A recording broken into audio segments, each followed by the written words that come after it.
Good morning. Please sit down. मी वैशाली बुले. आज आपण जीवशास्त्र हा विषय शिकणार आहोत. वर्ग 8वा.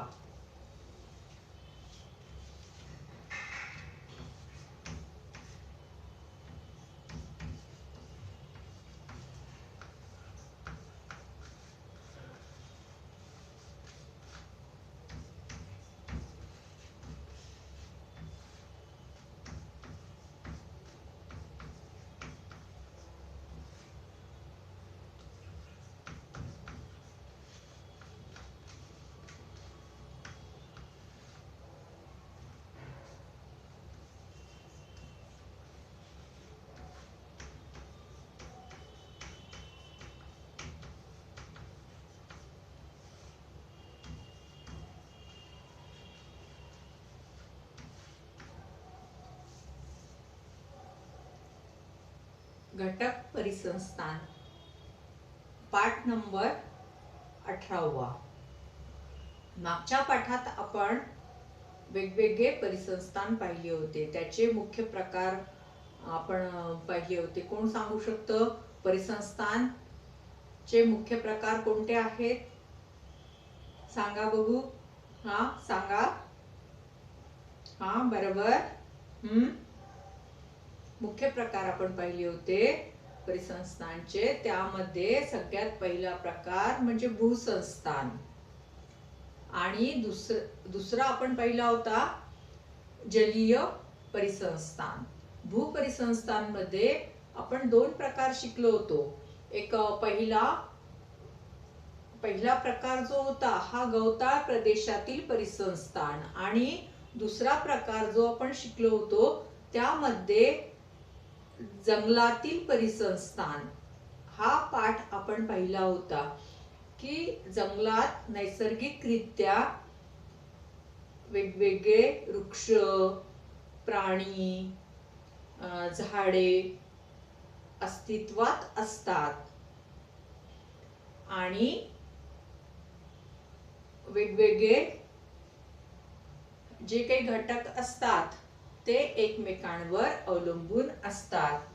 तर आपण मागच्या पाठात जंगलातील परिसंस्थान हा विषय शिकलो होतो. तर आज आपण जलीय परिसंस्थान हा पाठ शिकणार आहोत.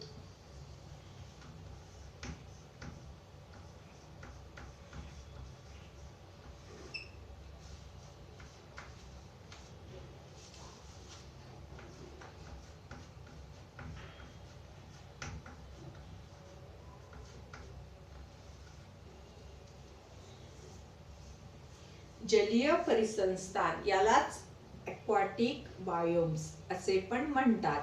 आपल्या पृथ्वीवर जवळपास 71% जलीय भाग आहे आणि फक्त 20% हा भाग जमीन आहे. म्हणजे आपली ही जी आहे पृथ्वी यामध्ये जवळपास हे पूर्ण जवळपास हा जो भाग आहे पूर्ण कशाने आहे व्यापलेला? जलानी, जलमय भाग आहे.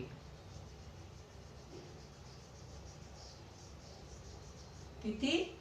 पृथ्वीवरील 70% भाग हा पाण्याने म्हणजे समुद्राने व्यापलेला आहे. आणि तेच पाण्याने व्यापलेला आहे.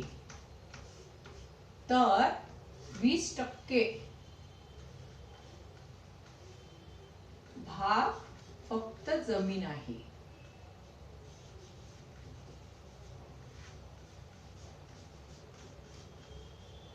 फक्त जमीन आहे. त्यामुळे जलीय परिसंस्थांबद्दल अभ्यास करणे फार महत्त्वाचे आहे. जलीय परिसंस्थान ह्या क्षेत्रातील सर्वात व्यापक आहे आणि यामध्ये वेगवेगळे परिसंस्थान आहेत, त्याचा आपण आज अभ्यास करणार आहोत. तर जलीय परिसंस्थान यामध्ये मुख्य 3 प्रकार आहेत. लिहून घ्या सर्वांनी. जलीय परिसंस्थान चे प्रकार.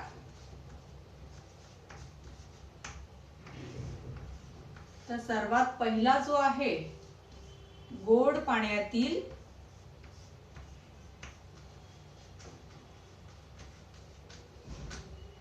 परिसंस्थान.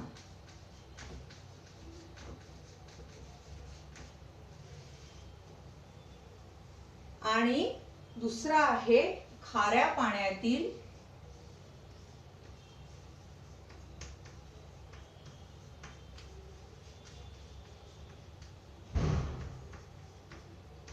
लिहून घ्या सर्वांनी परिसंस्थान.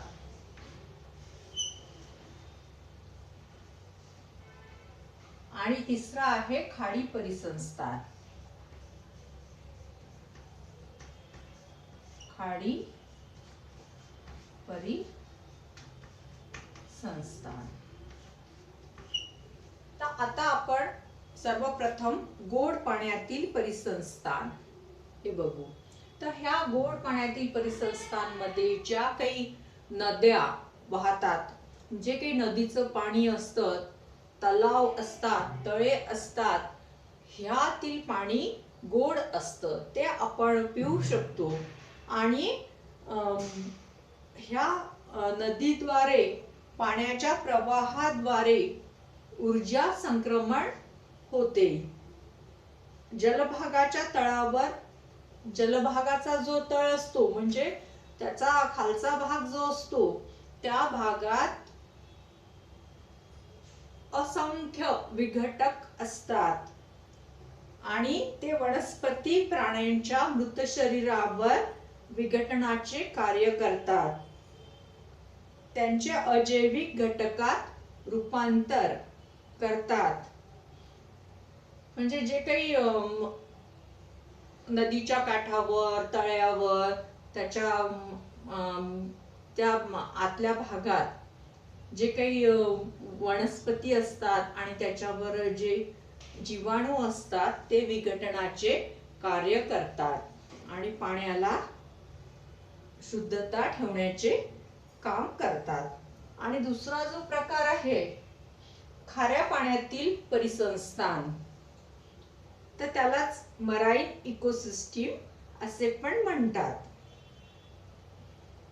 तर आता हे जे आहेत खाऱ्या पाण्यातील, तर ह्या परिसंस्थांमध्ये सागरी वनस्पतीची वाढ होते. शेवाळ ही उपजीविका जास्त प्रमाणात असते आणि मासे, झिंगे हे यांचे प्रमाण उथळ भाग जो असतो त्या ठिकाणी जास्त प्रमाणात आढळतात. सागराच्या मध्यभागी कमी प्रमाणात जलचर प्राणी आढळतात. मोठे मासे हे द्वितीय भक्षक असतात. समुद्रात पोषक द्रव्ये मोठ्या प्रमाणात आढळतात. सागर तळावर विघटकाची संख्या जास्त असते, जसं मृत वनस्पती, मृत प्राणी, टिकाऊ पदार्थ हे सागर तळावर, सागराचा जो काही तळ असतो त्यात जमा होतात आणि त्यांच्यावर सूक्ष्मजीव विघटनाचे कार्य खूप जास्त प्रमाणात करतात. जसे उत्पादक म्हणजे पाणी पाणी वनस्पती, जसं ज्या काही वनस्पती असतात तर त्या उत्पादक असतात आणि त्याचे जे काही प्राथमिक भक्षक असतात ते जे छोटे आपले झिंगे किडे, आपले झिंगे छोटे असतात, आपले काय म्हणतात त्याला, मासे, छोटे मासे, झिंगे हे प्राथमिक भक्षक असतात. आणि थोडे मोठे जे असतात आपले मोठे मासे, बाकीचे जे प्राणी असतात समुद्रात आढळणारे ते जसं मोठे मासे हे द्वितीय भक्षक असतात. आणि सगळ्यात मोठे मासे जे असतात किंवा समुद्रात जे मोठ्या प्रमाणातील जे प्राणी आढळतात ते तृतीय भक्षक असतात. ते छोट्या मास्यांना खातात, बाकी मध्यम मास्यांना ते खातात, म्हणजे त्याच्यावर त्यांचं जीवन अवलंबून असतं. आणि विघटक, तर हे जे काही मृत प्राणी असतात आणि काही मृत वनस्पती असतात याचे विघटन हे सूक्ष्म जीव करतात. म्हणून हे आपल्या सागरातील पाणीच्या लाटांमध्ये याचे शुद्धीकरण होत असतं पाण्याचे. आणि तिसरा जो आहे खाडी परिसंस्थान, यामध्ये खडकाळ भागातील जे काही पाणी असतं तर त्याला म्हटलं आहे. आता सागरी परिसंस्थेत मानवी हस्तक्षेपामुळे पडणाऱ्या दुर्घटनांची माहिती सांगा. कोणी सांगू शकतं की जे काही मानवाने वेगवेगळा हस्तक्षेप केलेला असतो आणि त्यामुळे परिसंस्थांचा व्यास आपण बघतो, जसे लोकसंख्या वाढ आणि संरक्षण संसाधनांचा वापर, म्हणजे जे काही आपली लोकसंख्या खूप जास्त प्रमाणात वाढली आहे त्यामुळे आपल्या ह्या परिसंस्थांचा व्यास व्हायला लागला आहे आणि त्याचे रूपांतर प्रदूषणात होतं. जसं शहरीकरण, आपल्या आजूबाजूला शहरी भाग, जे काही शहरे जे होती तर आता शहरांची वाढ जास्त प्रमाणात वाढली आहे. जे शेती होती त्याच्या आता प्लॉट्स पडतात आणि तिथे घरांचे बांधकाम होतात.